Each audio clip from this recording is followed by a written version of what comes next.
Welcome back. तो अब हमने हमारा ये थर्ड स्टेप है जिसमें हमने अपना लॉगिन पेज फंक्शन लेके आना है। ठीक है, ऑलरेडी हम टेस्ट कर चुके हैं। हमने साइन अप पे क्लिक किया, डाटा इंसर्ट किया, हमारा डाटा यहाँ आ गया, हमारा पासवर्ड इस वक्त ये लिखा हुआ है डेटाबेस में मौजूद, और इसके साथ साथ ये लॉगिन एंड पासवर्ड ये लिखा हुआ है। अब हम इस लॉगिन पेज को फंक्शनल में लेके आता है। अब जिस तरह मैंने रजिस्टर का बनाया था इसकी फंक्शनैलिटी के लिए बैकएंड की एक फाइल, तो मैं यहाँ लॉगिन डॉट php बनाऊंगा। ठीक है, अपनी मर्जी से फाइल बना सकते हैं, ये नहीं है कि उस फाइल का नाम वो इंडेक्स है तो मैं इधर भी इंडेक्स ही बनाऊंगा। नो, ओके, हम एक ही फाइल में सब कुछ भी कर सकते हैं। ओके, तो यहाँ पर मेरे पास ये मेरी फाइल आ गई। अब टेस्टिंग करने की ज़रूरत नहीं, आई होप आपको समझ आ गया होगा। एक्शन के अंदर हम डायरेक्टली इसी फाइल का पाथ लिखेंगे जी, लॉगिन डॉट php। इस दफ़ा इसमें मेथड गेट रहने देते हैं, क्या ख्याल है, और उसके बाद यहाँ पर पासवर्ड लगा देते हैं जो कि ये है जी, और इनपुट टाइप पासवर्ड लगा देते हैं और ये बटन को सबमिट कर देते हैं। ठीक है, मैंने बताया था हम गौर करेंगे फंक्शनैलिटी पे। अब हम गेट यूज़ करें तो लेट्स ट्राई इट।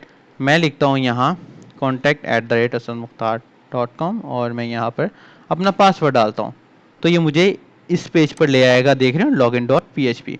अब मैं यहाँ आऊँगा और यहाँ आकर मुझे अपना नेम गेट करना है, जैसे कि मैंने पहले गेट किया था, सॉरी, ईमेल।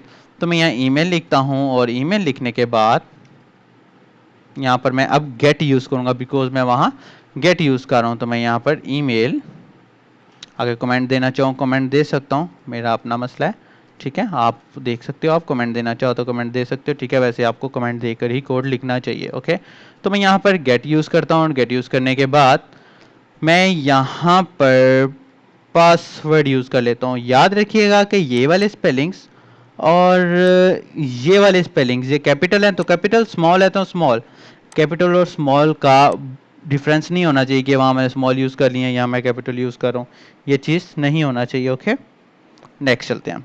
ओके जी, ईमेल एंड पासवर्ड आ गया, और उसके साथ साथ अब हम ये देखते हैं कि अब हमने इस डाटा को डेटाबेस से फाइंड किस तरह करना है। अच्छा जी, अब एक और चीज़ है कि क्योंकि जाहिर सी बात है जब हमने लॉगिन सिस्टम बनाना है ना, उसका प्रोसेस भी कुछ इस तरह का ही होता है। ठीक है, लॉगिन प्रोसेस उस तरह का होता है, सबसे पहले फॉर्म बनाना है, फिर एक्शन फाइल, फिर डाटा जो है ना गेट करना है। अब हम यहाँ से गेट मेथड के ज़रिए कर रहे हैं, तो मैं यहाँ से गेट यूज़ करूँगा। उसके साथ मेरा जो फोर्थ स्टेप होगा, वो फोर्थ स्टेप ये होगा कि क्यूरी रन करनी है। अब एक बात याद रखिएगा कि क्यूरी को हमेशा रन करने के लिए माइस्क्यूएल पे हम कंप्लीट जो है ना बनाएंगे लेक्चर्स, एक सीरीज़ बनाएंगे। तो ये देखिए, ये क्यूरी है। अब इसको क्यूरी को रन करने के लिए ना मुझे इस कनेक्शन वाले इसकी ज़रूरत है, लाइक इस कनेक्शन वाले वेरिएबल की ज़रूरत है। तो मैं ऐसा करता हूँ, ये जो कनेक्शन वाली मैंने एक ये क्यूरी लिखी थी, ये एक जो फंक्शन लिखा था, तो मैं ऐसा करता हूँ कि मैं यहाँ आकर ये वाला फंक्शन पेस्ट कर देता हूँ।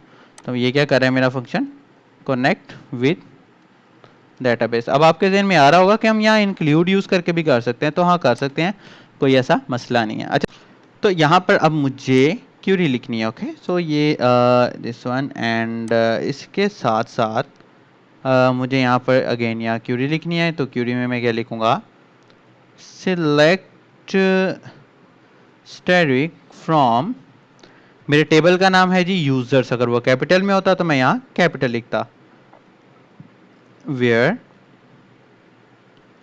ईमेल, ईमेल कौन सा है जी मेरे पास, ईमेल है जी मेरे पास ये वाला ईमेल। ओके, ईमेल जी मेरे पास ये वाला ईमेल जो कि मेरे पास ये है। ओके, तो मैं यहाँ आ रहा हूँ, ईमेल लिख रहा हूँ, एंड पासवर्ड मेरे पास आ रहा है, इसको इसमें लिख देते हैं, और हमें यहाँ अब एंड यूज़ करना है बिकॉज हमें दोनों को मैच करना है। अगर हमने जस्ट एक को मैच करना होता तो हम यूज़ करते और। ओके, तो यहाँ मैं पासवर्ड भी लिख देता हूँ। ओके, अब यहाँ मुझे इस क्यूरी को रन करना है। अब इस यहाँ थोड़ा सा डिफरेंस होगा, मैं यहाँ एक रिजल्ट का वेरिएबल भी बना लेता हूँ। ठीक है, तो इस कोड को सीक्वेंस रखने के लिए मैं कुछ इसको इस तरह रखूँगा, तो आप भी इस तरह ही रखिएगा, आपकी अपनी मर्ज़ी है, एरर तो नहीं आएगा, लेकिन हमारा कोड सीक्वेंस होना चाहिए। तो हमेशा की तरह मैं यहाँ cn एंड क्यूरी लगा रहा हूँ और डाई, और इसके साथ साथ अब मुझे यहाँ पर एक दोबारा से वही शो करवाना है, query is not running, something like this, जो भी मैं करवाना चाहूँ। ओके, डॉट कॉन्केटिनेशन ऑपरेटर है PHP में। ओके, MySQLi एरर, और वो एरर क्या करेगा जी, CN के अंदर हम इसको लगा कर देखते हैं। अच्छा जी, अब हम इसको दोबारा से टेस्ट करके देखते हैं जी। न्यू टैब में आए, लोकल होस्ट स्लैश, यहाँ पर हम अपने लॉगिन सिस्टम को लिखेंगे जी। तो ये मेरे पास आ गया मेरा ये फॉर्म। तो मैं यहाँ कॉन्टैक्ट और यहाँ मैं पासवर्ड वही देता हूँ जो मैंने डेटाबेस में दिया। मैं इसको साइन इन करता हूँ तो ये इस वक्त चल रहा है, यानी कि हमें कोई एरर नहीं दे रहा है इस वक्त, तो ये चल रहा है। अब यहाँ मुझे एक और क्यूरी लिखनी है, यहाँ पर मुझे एक और फंक्शन लगाना है, तो मैं लिख देता हूँ जी रोज। मैं लिखता हूँ MySQLi num रोज। ओके, तो अब मैं यहाँ पर ये क्या करेगा, ये मुझे काउंट करके बताएगा कि ये वाला सेम डाटा कितनी रोज में आया हुआ है। ठीक है, रोज किसे कहते हैं, ये एक रो है, अगर इसके नीचे एक और होती तो ये दूसरी रो होती। तो अब ट्राई करके देखते हैं, ये बिल्कुल ठीक चल रहा है, कोई एरर नहीं आया। अब मैं एको रो करके देखता हूँ। ठीक है, तो ये देखो, ये मुझे 1 शो कर रहा है। इसका क्या मतलब हुआ, उसको डेटाबेस में एक रो में ऐसा डाटा मिल रहा है। अगर ये एक से ज़्यादा सेम डाटा ज़्यादा रोज में होता तो उसको यहाँ 2 या 3 या जितनी भी रोज में होता वो शो करता। अब फॉर एग्जाम्पल, अगर मैं यहाँ गलत यूज़र नेम एंड पासवर्ड देता हूँ, ठीक है, रॉन्ग देता हूँ, लाइक फॉर एग्जाम्पल मैं यहाँ पर साइन इन लिखता हूँ, तो ये देखो, ये मुझे 0 शो करेगा। इसका क्या मतलब हुआ कि इफ़ डाटा इज़ विजिबल, यानी कि डाटा अगर उसको मिल जाता है या डाटा उस वक्त मौजूद है, तो फिर क्या करे, इफ़ ट्रू देन 1, अदरवाइज 0। यानी कि अगर तो डाटा उसको मिल जाता है तो वो टेक्निकली 0 से बड़ी क्वांटिटी ही शो ही करेगा। ठीक है, तो हम ऐसा करते हैं, हम यहाँ एक कंडीशन लगा सकते हैं कि अगर तो उसको डाटा मिल गया है और उसकी जो ये रो है is equal to greater than 0, तो हम यह कंडीशन लगा देते हैं कि तो इसको रीडायरेक्ट कर दे। मैंने बताया कि हेडर का मतलब रीडायरेक्ट करना, और उसको हम लोकेशन दे देते हैं इंडेक्स की, यानी कि इंडेक्स नहीं, होम डॉट PHP की, क्योंकि हमारा ये होम डॉट PHP, हम इसका पाथ ठीक देना है डबल डॉट स्लैश। और अगर नहीं मिलता तो मैं ही ऐसा करता हूँ कि मैं यहाँ उसको वापस भेज देता हूँ और एरर के साथ भेज देता हूँ। एरर के साथ भेजना चाहूँ एरर के साथ भेज देता हूँ। नेक्स्ट लेक्चर में हम सेशंस को भी देखेंगे तो हम उसके हिसाब से कर लेंगे। अदरवाइज़ मैं इसको हेडर को यहाँ लिख कर और यहाँ पर मैं कह देता हूँ जी लोकेशन इसकी कहाँ जाए, double dot slash index dot PHP पर। So let's try it. अब इस रिजल्ट के मुताबिक इसको डाटा नहीं मिला हुआ तो वो वापस मुझे लॉगिन पेज पर ले आएगा, लेकिन जब मैं यहाँ लिखूंगा ACD तो ये मुझे मेरे होम पेज पर लेके जा रहा है।